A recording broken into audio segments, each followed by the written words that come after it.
Skateboarding and rollerblading are both sports which represent a big part of Manchester's modern day culture. However, it has been enforced by the council that they should not be allowed within the city centre's public areas.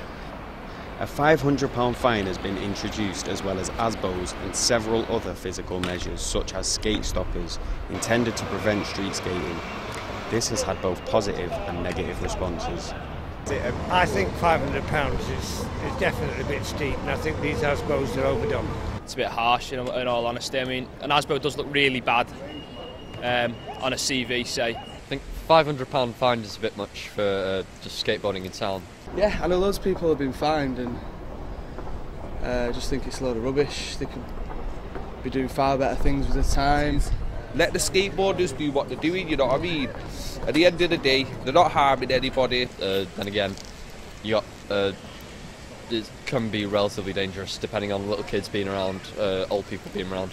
I'm thinking of old people, broken ankles and things like that, yeah, definitely. Right.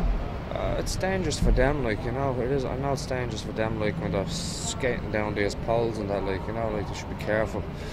Like, the ambulance guys have a lot of work to do, haven't they, really, you know? It's part of it. It's the plan. It depends where it is. I mean, if it's in a genuine public area like we are now on the Arndale, I'd say it is a bit antisocial, but I think local councils do make a bit of an effort to make sure that you do have an area to skate in, but maybe more an effort can still be made.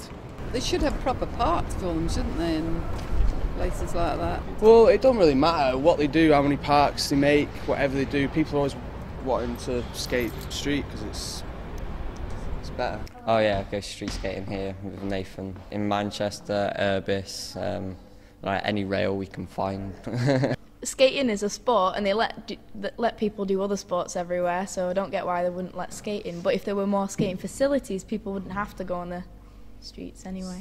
Skateboard, it's another sport, and I mean, people play football in the streets, don't they? So skateboard, I mean, it's not that bad, is it? Manchester's got a good culture to it, let's keep it that way.